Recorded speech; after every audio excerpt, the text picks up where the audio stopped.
You know what I watched earlier today? I had this real urge to start watching Godzilla 1998. Don't know what it was. I was like, our internet this morning was going under maintenance, and so I didn't have any internet in the house for the morning. I wanted to live stream actually really early this morning, but because of that I couldn't. And wait, what was this color like? And I was like, oh, I'm just gonna watch a film while I wait. And so I looked through my collection and I was like, oh, I'm just gonna watch Godzilla 1998, and oh my god. I mean, that film is a Godzilla film, but it's just you don't quite know what to think of it.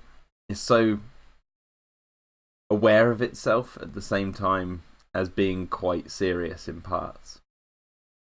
It's interesting. It's got some great special effects and some really hokey ones. Oh, you haven't seen it? Oh no. Oh, if you haven't seen it, you're in for a treat. Okay, so he's got a bit of hair on his arms. This is a really simple picture compared to what I'm drawing now. Green hat. Yeah. He's got some sleeves. Yeah. I think I definitely prefer the 2014 Gareth Edwards version.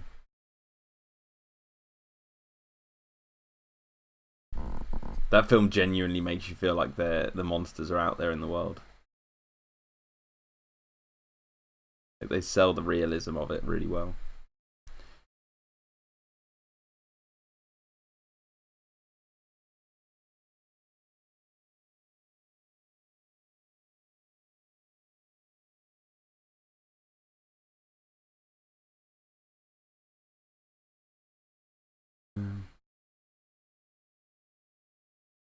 Yeah, I really liked it. The 2014 one.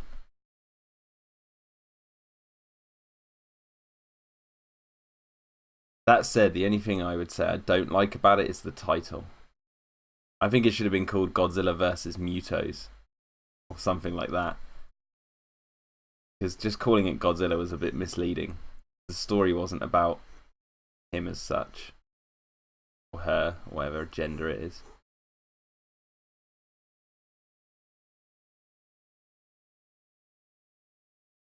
I thought the title, just being Godzilla, bit yeah. I see why they did it.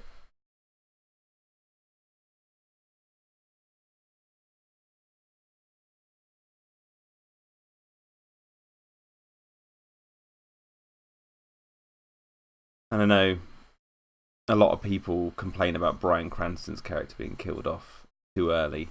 I'm not too fussed by that personally. I mean, Bryan Cranston's really good, but I like the story as it is.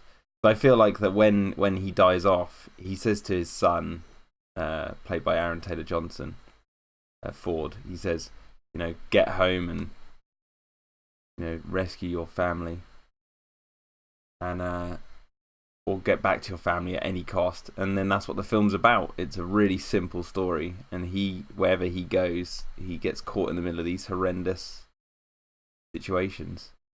And that's like, the good first half of the movie is the setup, and then it's the roller coaster ride through him trying to get home, and then realizing that his wife's trapped in San Francisco, it's being attacked, so he decides to go on the mission to skydive and all that sort of stuff. Pretty kick-ass. And I mean, a lot of people say Aaron Taylor Johnson's character is a bit bland, but I don't know. He's like a canvas for the audience to paint themselves on, and he's quite cold and somber in tone, more so because he is a war vet. And he was scarred by the events of what happened to his mum that day, which happens in the opening of the film. All makes sense. It could have been a little bit more interesting with him, but I don't think it necessarily was a detriment to the story. To not have it. It was still a pretty kick-ass 2 hours.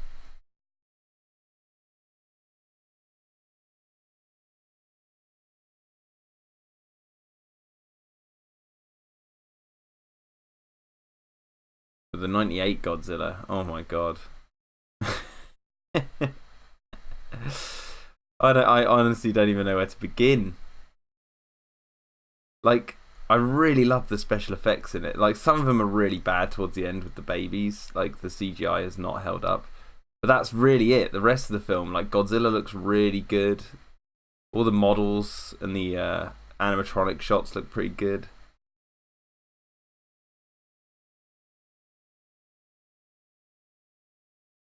It's definitely probably got more. It's got more action than the 2014 Godzilla.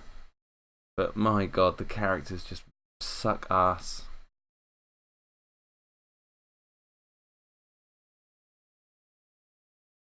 But then again, they are like really aware of themselves, like I said. So I don't know whether to take them seriously or not. I don't think you're meant to. They joke around too much. Yeah, in the 1998 Godzilla. I was just thinking about like the character differences between the 2014 one and the 1998 version. What is this man's ear like?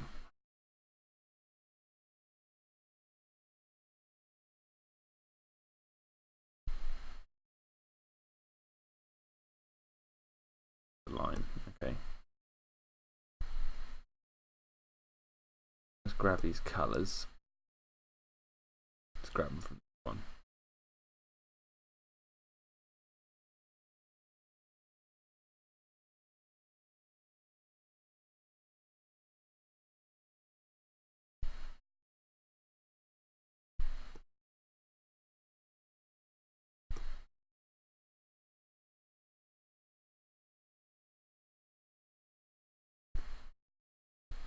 But I have to say the cartoon that came out after the 1998 Godzilla film, that was like a sequel to that film, that was kick-ass. That was really good. And it was a sequel because it followed the well, you haven't seen it, have you, in the chat? So I won't spoil the 1998 Godzilla, but yeah, it's definitely a sequel. Actually, I've got them here. So like, that's the 98 one. And then this is a trilogy of episodes from the cartoon series called the Monster Wars trilogy. But there's like quite a few episodes, so I haven't got all of them. But it was really cool.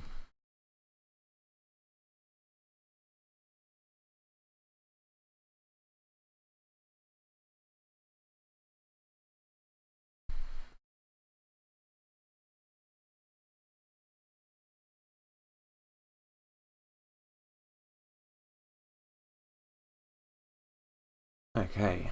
Now onto the arms.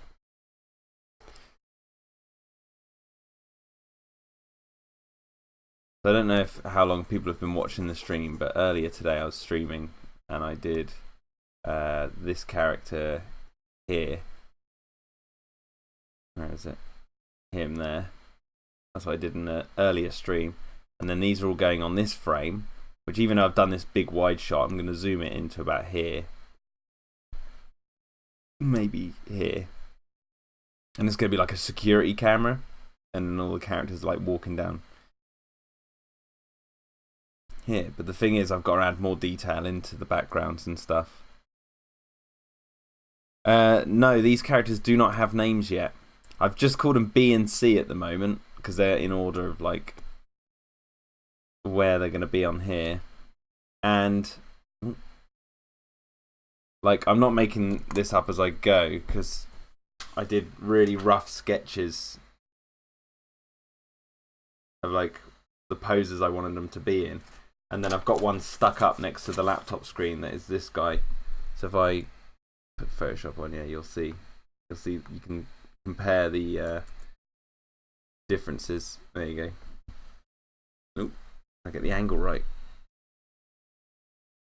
Yeah. Oop. And then got another one, and this guy here. Oop. So I'll stick those up next to the computer screen when I'm, working. Then I can like actually draw them as I see.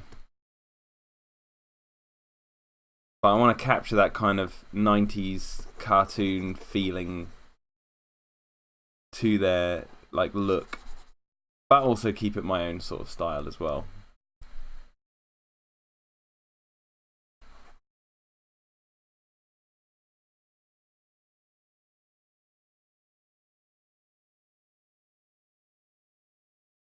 There's like a bit in the 1998 Godzilla, I just want to get this off my chest, where there's like the French have got this tape of like some secret tapes of like the first sightings of Godzilla, and they put it on this tape and they release it to the US military as like sort of a gesture of goodwill, to be like, look, we know what this is, blah blah blah, we've been tracking it longer than you guys, kind of thing. And the tape they give it to the Americans says on it, Godzilla first sightings top secret. And it's like, if this was a military operation, or even a French Secret Service or something, I think that's what they are in the film, like, would you, on your top secret tape, write what is on your top secret tape in the title? It's like, top secret, Godzilla's first sighting. It's just, regardless of the details of the content of the tape are, important, but you could have written top secret and then, not mentioned what's on it.